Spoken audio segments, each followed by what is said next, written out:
একটা নতুন বদলের রাজনীতি আমরা সূচনা করতে পারি কিনা? বিএনপির সমালোচনা, জামাতের সমালোচনা, এনসিপির সমালোচনার চাইতো এমন একটা রাজনীতি করা যায় কিনা একদিন আমরা দাঁড়িয়ে শুধু নিজেদের সমালোচনা করব। কেন আমাদের দলের মিছিলে লোক আসে না? কেন আমাদের দলের কথা শুনে লোকেরা পাগল পাড়া হয়ে রাজনীতি করতে ছুটে না? কেন আমরা যে নতুন বাংলাদেশের স্বপ্ন দেখছি সেই স্বপ্নের কথাটা মানুষকে বোঝাতে পারি না? সেই আত্মপর্যালোচনা করে আমরা যদি এগিয়ে যাই, কত বিএনপির নেতা, কত জামাতের নেতা, কত এনসিপির নেতা আমাদের দিকে আসবে, তার তো কোনো হিসাব পাওয়া যাবে না। প্রিয় ভাই বন্ধুগণ, একটা কথা বারবার এসেছে লাস্ট মুহূর্তে এসে, যে রাষ্ট্র এখন যে সংকটে ঢুকেছে, যে সব কিছু গুলিয়ে আনার পরে এখন আমাদের সংকট এসে ঘনীভূত হয়েছে তিনটা জায়গায়। একটা হলো গণভোট আগে না পরে বা একসাথে, একটা হলো নোট অফ ডিসেন্টের কি হবে, আরেকটা হলো যে আগামী দিনের যেই নির্বাচন, সেই নির্বাচনটা কিসের নির্বাচন হবে।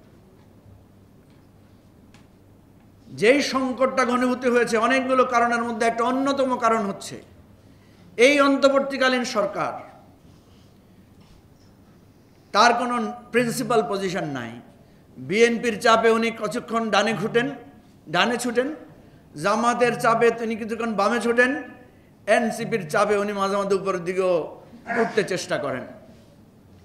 এই যে যার চাপে পড়ে চলার নীতি, ঘেরাও না করলে দাবি আদায় হয় না। শিক্ষকরা যখন শাহবাগ বন্ধ করে দিয়েছে তখন তাদের দাবি আদায় হয়েছে।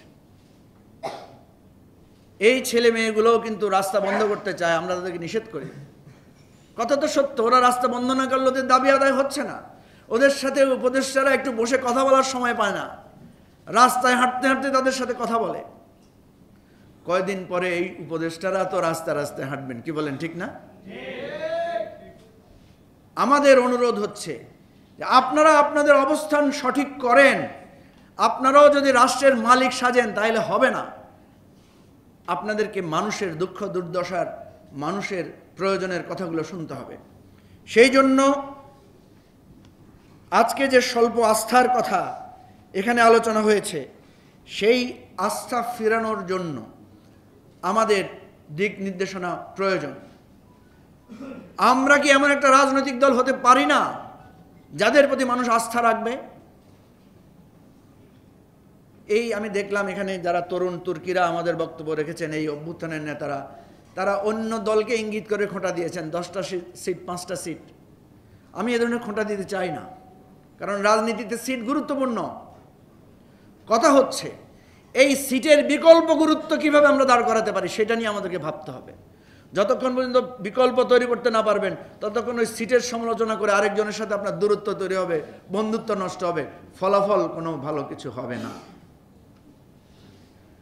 আমরা যদি এরকম একটা বিকল্প দাঁড় করাতে পারি, যে একটা বিকল্প পার্লামেন্ট হবে, বিকল্প যুক্তিতর্ক হবে, যেমনিভাবে এবার ঐকমত্য কমিশন হয়েছিল, লাইক একটা পার্লামেন্ট, আলোচনা হচ্ছে, তর্ক হচ্ছে, বিতর্ক হচ্ছে, মানুষ দেখেছে। আমরা যদি সেই রকম বিকল্প হাজির করতে পারি তখন মানুষ ভাববে ওই আঁতাত করে বা সিটের বিনিময়ে ওই জোটে যাব, ওই আন্দোলনে যাব, না আমি এই বিকল্প পার্লামেন্টে থেকে মানুষের দাবি এবং অধিকারের কথা বলবো। সেজন্য বলছি বিকল্প হাজির করতে হবে। যে আলোচনাটা আমাদের আন্দোলনের সময় উঠেছিল, তুমি কে আমি কে, বিকল্প বিকল্প, আসলে কি বিকল্প হতে পেরেছি আমরা?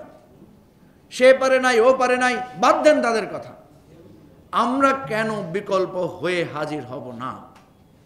সেই চিন্তার জন্য আমরা বলছি আপ বাংলাদেশ, রাষ্ট্র সংস্কার আন্দোলন, এবি পার্টি, আমরা আস্তে আস্তে নিজেদের মধ্যে মত বিনিময় শুরু করেছি। আমরা একসাথ হয়েছি।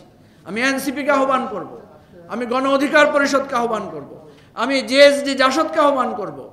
আপনারা যারা অভিজ্ঞ, যারা নবীন, যারা প্রবীণ, আসেন যার যার রাজনীতির বাইরেও এসে একটা বিকল্প রাজনীতির জন্য আমরা একসাথ হতে পারি কিনা, আমরা সমবেত হতে পারি কিনা।